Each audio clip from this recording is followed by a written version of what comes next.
Hi, welcome to my movie my story. दोस्तों, आज हम बात करने वाले हैं 2009 में रिलीज हुई मूवी रॉन्ग टर्न 3 के बारे में। इस मूवी में रॉन्ग टर्न 1 और 2 की ही तरह बहुत ज़्यादा खून खराबा बताया गया है, इसलिए ये वीडियो बच्चों के लिए बिल्कुल भी नहीं है।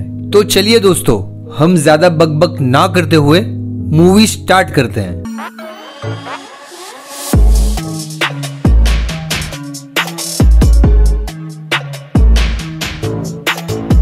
मूवी की शुरुआत में हमें 4 कॉलेज स्टूडेंट को बताया जाता है जो वेस्ट वर्जीनिया के जंगल में रिवर राफ्टिंग कर रहे हैं और वो चारों फिर उसी जगह पर कैंपिंग भी करते हैं। अगले सीन में हमें ये बताया जाता है कि वहाँ रो नाम का लड़का नहीं होता, इसलिए एलेक्स नाम की लड़की अपने फ्रेंड रो को ढूंढने के लिए जाती है। अब वहाँ सेफी और ब्रेंड अकेले रह जाते हैं और वो अपने अकेलेपन का फायदा उठाकर जंगल में मंगल करने लगते हैं। तभी उनकी तरफ अचानक से एक तीर आता है और सेफी के सीने के आर पार हो जाता है। वो ब्रेंड के हाथ को भी छल्ली कर देता है। वो दोनों काफी घबरा जाते हैं और वो लोग कुछ समझ पाए उससे पहले एक और तीर आता है और सेफी के आंख के आर पार हो जाता है और सेफी की आंख को बाहर निकाल देता है और इसी वक्त सेफी दम तोड़ देती है और मर जाती है। ये सब देख के ब्रेंडन वहां से भाग जाता है। इतनी देर में एलेक्स वहां आ जाती है और ये सब देखकर वो भी एक झाड़ के पीछे छिप जाती है। एलेक्स देखती है कि 3 फिंगर नाम का आदमखोर सेफी की आंख निकाल कर खा रहा है। इतनी देर में रे भी वहां लकड़ियां लेकर आ जाता है और ये सब देखकर दंग रह जाता है। तभी 3 फिंगर रे पर हमला कर देता है। वो किसी तरह अपनी जान बचाकर जंगल की तरफ भागता है, पर 3 फिंगर एक नुकीला भाला उसके मुंह पे मारता है और भाला रे के मुंह के आर पार हो जाता है। दूसरी ओर जंगल में भागते भागते ब्रेंडन भी इन आदमखोरों के बिछाए गए फंदे में फंस जाता है। ब्रेंडन के शरीर के खड़े से 3 टुकड़े हो जाते हैं और ब्रेंडन का शरीर 3 टुकड़ों में बंटकर जमीन पे बिखर जाता है। तभी 3 फिंगर आकर उस ब्रेंडन के शरीर के ताजे गोश्त को खाने लगता है। अब इन चारों में सिर्फ एलेक्स नाम की लड़की ही जिंदा बचती है। इसके बाद के सीन में वेस्ट वर्जीनिया की एक जेल बताई जाती है जहां कुछ कैदियों को, कुछ खूंखार कैदियों को एक जेल से दूसरी जेल में ट्रांसफर करना होता है और ये जिम्मेदारी 3 पुलिस ऑफिसरों को दी जाती है। वो टोटल 5 कैदी थे, जिनमें से एक जेविस नाम का कैदी सबसे खतरनाक था और वो बहुत बड़ा डॉन भी था। और मुख्य तौर पर यह ट्रांसफर उस डॉन जेविस के लिए ही हो रहा था। हालांकि जेविस का ट्रांसफर 2 हफ्ते बाद होना होता है, पर पुलिस को पता चल जाता है कि जेविस ने अपनी गैंग के साथ मिलकर कुछ प्लान बनाया हुआ है। जेविस की गैंग रास्ते में जेविस को छुड़ाकर ले जाने वाली होती है, इसलिए इमरजेंसी में यह ट्रांसफर प्लान किया गया है और बाहर किसी को पता ना चले, इस तरह से गुप्त रूप से ये ट्रांसफर किया जा रहा है। वहां तक के ट्रांसफर का रूट, रास्ता भी बदल दिया गया है। अब ट्रांसफर का नया रूट या रास्ता पेपर मिल वाला रास्ता है, वही खतरनाक रास्ता। इसके बाद के सीन में तीनों पुलिस ऑफिसर उन सब कैदियों को बस में बिठाकर वहां से चल देते हैं। बीच रास्ते में रात की वक्त वो लोग एक पुलिस स्टेशन पर खाना और टॉयलेट के लिए रुकते हैं। वहां पर उन्हें शेरिफ कार्ल और डिप्टी लेन मिलते हैं। वहीं दूसरी ओर हमें जंगल में 3 डॉज बताया जाता है। 3 डॉज रॉन्ग टर्न 2 में 3 फिंगर के हाथ में एक बच्चा था जो काफी बदसूरत था और वो बच्चा अब बड़ा हो चुका है, जिसका नाम है 3 डॉज। 3 फिंगर और 3 डॉज जंगल में फंदे बिछाते हुए बताए जाते हैं। दूसरी ओर हमें बताया जाता है कि वो लोग पुलिस स्टेशन में आराम करने और खाना खाने के बाद फिर अपने सफर पर निकल पड़ते हैं। पेपर मिल रोड पर पहुंचते ही एक ट्रक अपनी हेवी फ्लैश लाइट के साथ उनका पीछा करने लगता है और वो और कोई नहीं 3 फिंगर होता है। 3 फिंगर अपने ट्रक से कटीली तार का गुच्छा बस के टायर की ओर घसीटता है, जिससे तार बस के टायर में फंस जाती है और बस का टायर पंक्चर हो जाता है और बस आउट ऑफ कंट्रोल होकर रोड के बाहर जाकर ऊंधी हो जाती है। 3 फिंगर अपने ट्रक से उतरता है और उल्टी पड़ी हुई बस को दूर से देखने लगता है। पुलिस ऑफिसर नेड सब कैदियों को बस के बाहर निकालता है, पर उसी दौरान जेविस चालाकी से पुलिस ऑफिसर की गन छीन लेता है। पर तभी पीछे से पुलिस ऑफिसर प्रेस्लो आकर अपनी गन जेविस की कन पट्टी पर रख देता है। पर तभी एक चाकू आकर इंस्पेक्टर प्रेस्लो के गले पर लगता है, जिससे मौके पर ही प्रेस्लो की मौत हो जाती है। सब लोग समझते हैं कि ये सब जेविस के आदमी कर रहे हैं, पर उसी वक्त जेविस पर भी तीरों की बारिश होना शुरू हो जाती है। जेविस उन तीरों से बाल बाल बच जाता है। फिर सबको लगता है कि ये लोग जेविस के आदमी तो नहीं हो सकते। जेविस पुलिस ऑफिसर नेट से कहता है कि वो सबकी हथकड़ियां खोल दे, पर नेट कहता है चाबियां तो बस में रह गई है और बस तो ऊंधी पड़ी है और उसमें तो आग लगी हुई है। एक पुलिस ऑफिसर वोल्टर भी बस के अंदर होता है। नेट जब चाबियां लेने बस में जाता है तब वो ठीक वक्त पर वोल्टर को बस से बाहर निकालता है और उसी वक्त बस का ब्लास्ट हो जाता है। फिर वो लोग मिलकर जंगल में आगे बढ़ते हैं। तभी एक लड़की अचानक से झाड़ियों में से निकलती है और नेट पर हमला कर देती है। वो लड़की और कोई नहीं, 4 कॉलेज स्टूडेंट में से बची हुई लड़की एलेक्स थी। एलेक्स सबको बताती है कि यहाँ एक आदमखोर रहता है जो लोगों को मारकर उनका गोश्त खा जाता है, लेकिन कोई भी एलेक्स की बात का यकीन नहीं करता। जेविस गन पॉइंट पर एलेक्स को कहता है कि तुम इस जंगल को हमसे बेहतर जानती हो, इसलिए तुम आगे चलो और हमें रास्ता बताओ। एलेक्स उन सबको लेकर जंगल के रास्ते आगे बढ़ती है। कुछ देर चलकर रास्ते में उन सबको एक उल्टी पड़ी हुई वैन मिलती है जो पीछे से लॉक होती है। जेविस इंस्पेक्टर नेट को वैन के आगे चेक करने के लिए कहता है। जब इंस्पेक्टर नेट वैन के आगे केबिन में जाता है तब उसे वहां पर वैन की चाबियां मिलती है और साथ में एक गन भी मिलती है। इंस्पेक्टर नेट चुपके से वो गन जख्मी ऑफिसर वोल्टर को दे देता है। पर फिर जब वो लोग वैन का पिछला दरवाजा खोलते हैं तो उन सब लोगों के होश उड़ जाते हैं, क्योंकि पूरी वैन पैसों से भरी हुई होती है। इतने सारे पैसे देखकर वो लोग दंग रह जाते हैं। पर जेविस बड़ा डॉन है, वो सबको 2-2 बैग उठाकर वहां से जाने को कहता है। सब लोग 2-2 बैग उठा लेते हैं, लेकिन इंस्पेक्टर वोल्टर जख्मी था और वो बैग उठा नहीं सकता था, जिस पर जेविस जबरदस्ती बैग उठाने को कहता है। तभी मौका पाकर वोल्टर जेविस को शूट करता है, पर बदकिस्मती से उस गन में गोलियां ही नहीं होती।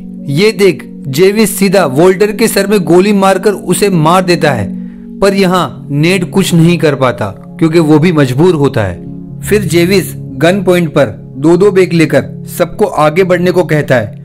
उसमें सबसे आगे एलेक्स होती है, क्योंकि वही सबको रास्ता बता रही होती है। चलते चलते एलेक्स का पैर एक फंदे पर आ जाता है, पर नेट उसे उसी वक्त जल्दी से आकर बचा लेता है। ये वही फंदा था जो 3 फिंगर और 3 डोज ने वहां पर सेट किया हुआ था, और 3 डोज वहीं छिप कर लेटा हुआ होता है। अचानक से 3 डोज बाहर आता है और सब पर हमला कर देता है। तभी जेविस अपनी बंदूक से गोली चलाता है और गोली मारकर 3 डोज को गिरा देता है। एलेक्स सबको बताती है कि ये वो आदमखोर नहीं है, हाँ पर उस आदमखोर जैसा ही है, पर वो नहीं है। वो वाला आदमखोर तो इससे कई गुना ज्यादा खतरनाक था। पर जेविस भी कुछ कम कमीना नहीं है। वो 3 फिंगर के लिए उस फंदे के पास एक गिफ्ट छोड़कर आगे बढ़ जाता है। जब 3 फिंगर उस फंदे के पास आता है तो वहां 3 फिंगर को 3 डोज का कटा हुआ सर मिलता है, जिसे देखकर 3 फिंगर पागल हो जाता है। मतलब अब 3 फिंगर पहले से ज्यादा खतरनाक बन जाएगा। दूसरी ओर आगे बढ़ते हुए उन सबको एक चीज लटकी हुई नजर आती है। जेविस उससे पकड़ लेता है, पर जेविस का एक आदमी विली समझ जाता है कि ये एक फंदा है और जेविस को बचाने के लिए जेविस को धक्का मार देता है और जेविस उस फंदे से बच जाता है। पर विली को इसकी भारी कीमत चुकानी पड़ती है। एक नुकीली चीज झूलते हुए आती है और विली के चेहरे को उखाड़ कर रख देती है। पर जेविस बड़ा कमीना है, विली उसको बचाते हुए मर गया है। फिर भी जेविस विली के दोनों पैरों को काट देता है और उसके पैर में लगी हुई जंजीर से खुद को आजाद कर लेता है। मतलब जेविस भी आदमखोरों की ही तरह बहुत बड़ा कमीना है। उसकी जान बचाने का सिला वो विली की टांगे काट कर चुकाता है, कमीना कहीं का। दूसरी ओर पुलिस स्टेशन में डिप्यूटी लेन को 2 दिन पहले गायब हुए 4 कॉलेज स्टूडेंट की मिसिंग रिपोर्ट मिलती है। वो उन्हें ढूंढने के लिए जंगल में जाती है और वहीं शेरिफ को भी अभी तक इंस्पेक्टर नेक की कोई कॉल नहीं आई, इसलिए वो भी परेशान है कि कहीं जेविस के गुंडों ने उन्हें हाईजैक ना कर लिया हो। इसलिए वो भी पेपर मिल वाले रोड पर जाता है ताकि वो उनकी खबर ला सके। वहीं दूसरी ओर वो सब लोग चलते चलते एक पुराने केबिन में पहुंचते हैं, जहां उन्हें कुछ औजार मिलते हैं जिसकी मदद से वो लोग अपने पैर में लगी हुई बेड़ियां और जंजीरों को काट देते हैं। फिर वो सब लोग वहां से थोड़ा आगे जाते हैं तो वहां उन्हें थ्री फिंगर का एक ट्रक मिलता है, पर सबके मन में शक है कि ये उनके लिए बिछाया गया हुआ एक जाल हो सकता है। पर फिर भी जेविस उनमें से एक कैदी क्राफोर्ड को आगे भेजता है। जैसे ही क्राफोर्ड ट्रक के पास जाता है, थ्री फिंगर नुकीली तार में उसे फंसाकर ट्रक को चलाने लगता है और क्राफोर्ड को सड़क पर घसीटने लगता है जब तक कि उसकी जान नहीं निकल जाती। कुछ देर के बाद मौका पाकर एक कैदी जेविस पर हमला कर देता है और तब मौका पाकर एलेक्स और नेड वहां से भाग जाते हैं। फिर जेविस उस कैदी को इतना मारता है कि वो कैदी अधमरा हो जाता है। जेविस और एक और कैदी उस अधमरे कैदी को वहां छोड़कर वहां से आगे चले जाते हैं। दूसरे सीन में हमें बताया जाता है कि शेरिफ उस जल्दी बस पर पहुंचता है और उस जल्दी बस की खबर वायरलेस पर सभी पुलिस स्टेशनों पर पहुंचा देता है। दूसरी ओर हमें डिप्यूटी लेन को भी बताया जाता है, जो जंगल में अपनी कार में इधर उधर देखकर उन 4 स्टूडेंटों को ढूंढ रही है, पर तभी झाड़ियों में उसे कुछ हलचल महसूस होती है। दूसरी ओर ब्रेंडन नाम का कैदी जेविस को कहता है कि हमें पैसों के बैग यहीं रखकर पहले नेड को ढूंढना चाहिए। जेविस उसकी बात मान लेता है और पैसों को वहीं छोड़ देता है। अगले सीन में जेविस नेड को ढूंढ लेता है।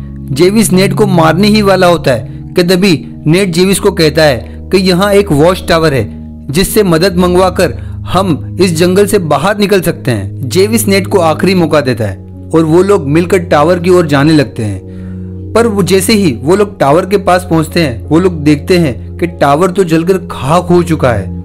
दोस्तों, आपको याद होगा कि रॉन्ग टर्न 1 में उन आदमखोरों ने इस टावर को जलाकर खाक कर दिया था। वहां जेविस नेड को शूट करने ही वाला होता है कि अचानक से शेरिफ का डॉग जेविस पर हमला कर देता है और शेरिफ भी वहां पहुंच जाता है और जेविस पर अपनी गन तान देता है। पर तभी थ्री फिंगर ऊपर झाड़ पर से एक भाला फेंकता है जो सीधा शेरिफ के मुंह में घुस जाता है और उसके पिछवाड़े से बाहर निकलता है। शेरिफ की मौके पर ही मौत हो जाती है।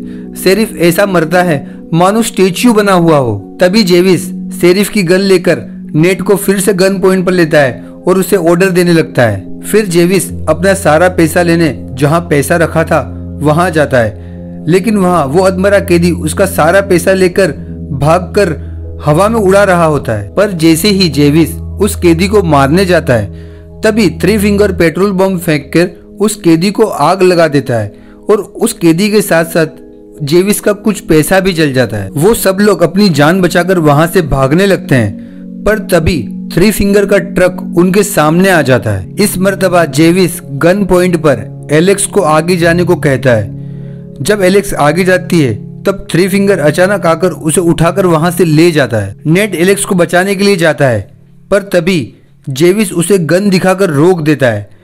तभी दूसरा कैदी ब्रेंडन जेविस को सर पर मारता है और जेविस बेहोश होकर गिर जाता है। वो दोनों जेविस को वहीं छोड़ अपने अपने रास्ते पर निकल जाते हैं। थ्री फिंगर एलेक्स को अपने घर ले जाता है और वहां पर बांध देता है।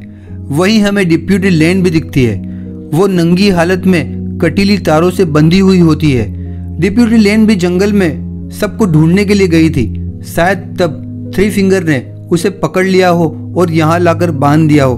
मूवी में इस चीज को बताया नहीं गया है, पर शायद ऐसा ही हुआ होगा। दूसरी ओर हमें यह बताया जाता है कि ब्रेंडन नाम का कैदी भाग रहा होता है। तभी अचानक से जेविस आकर उसे मारकर बेहोश कर देता है और जेविस उसे छोड़कर आगे बढ़ता है। तभी वहां अचानक से थ्री फिंगर आ जाता है। जेविस और थ्री फिंगर की बहुत खतरनाक लड़ाई होती है, जिसमें जेविस थ्री फिंगर को बहुत ज्यादा मारता है, पर लास्ट में थ्री फिंगर जेविस पर भारी पड़ जाता है। वो जेविस के सर पर वार करता है और जेविस की खोपड़ी को खोल कर रख देता है। फिर थ्री फिंगर जेविस के सर में से जेविस का भेजा निकालता है और खाने लगता है। इस तरह थ्री फिंगर अपनी जीत को सेलिब्रेट करता है। दूसरे सीन में हमें बताया जाता है कि इंस्पेक्टर नेड को शेरिफ का डॉग मिलता है, जो नेड को एलेक्स के पास ले जाता है। नेड एलेक्स को छुड़ाकर वहां से निकलता है कि तभी थ्री फिंगर आकर उन पर हमला कर देता है। नेड को मार खाता देख एलेक्स पीछे से थ्री फिंगर पर एक नुकीली चीज से हमला कर देती है। नुकीली चीज सीधी थ्री फिंगर के आर पार हो जाती है। फिर वो दोनों थ्री फिंगर का ट्रक लेकर वहां से चले जाते हैं, पर थ्री फिंगर अभी मरा नहीं है। रास्ते में थ्री फिंगर अचानक से उनके सामने आ जाता है और उनके ट्रक पर चढ़ जाता है। वो नेट को पकड़ लेता है, जिससे ट्रक का कंट्रोल बिगड़ता है और ट्रक सीधा एक झाड़ से टकरा जाता है, जिससे ट्रक में आग लग जाती है। तभी वो कैदी ब्रेंडन वहां पर आकर इंस्पेक्टर नेट और एलेक्स को ट्रक के बाहर निकालता है। तभी थ्री फिंगर फिर से उन पर हमला कर देता है। तभी नेट थ्री फिंगर का हथियार लेकर उसी के हथियार से उसके चेहरे पर वार करता है और उसके हथियार को थ्री फिंगर के सर के आर पार कर देता है। फिर नेट थ्री फिंगर को जलते हुए ट्रक पर फेंक देता है। ट्रक ब्लास्ट हो जाता है, साथ में थ्री फिंगर भी जल जाता है। नेट ब्रेंडन को आजाद कर देता है और उसे वहां से जाने देता है। कुछ देर के बाद पुलिस फोर्स वहां पहुंच जाती है और नेट और एलेक्स की जान बच जाती है। कुछ दिनों के बाद नेट पैसों की लालच में वहां आता है, पर कोई अचानक से पीछे से उसे मार देता है। वो मारने वाला शख्स और कोई नहीं ब्रेंडन था, जिसे नेट ने आजाद करके जाने दिया था। ब्रेंडन वो पैसा लेकर वहां से जा ही रहा होता है कि तभी एक और आदमखोर आकर ब्रेंडन को मार देता है। वो आदमखोर कौन था वो हमें मूवी में बताया नहीं गया है, पर शायद रोंगटन 4 में इस आदमखोर के बारे में हमें कुछ जानने मिलेगा। तो आप रोंगटन 4 का एक्सप्लेनेशन जरूर देखना। हम शॉर्ट टाइम में हमारे चैनल पर रोंगटन 4 का एक्सप्लेनेशन जरूर से अपडेट करेंगे। दोस्तों, हमारी चैनल नई है और अभी हमें सब्सक्राइबरों की बहुत ज्यादा जरूरत है, तो प्लीज आपको अगर ये वीडियो अच्छा लगा हो तो चैनल को सब्सक्राइब करना मत भूलना। Thank you.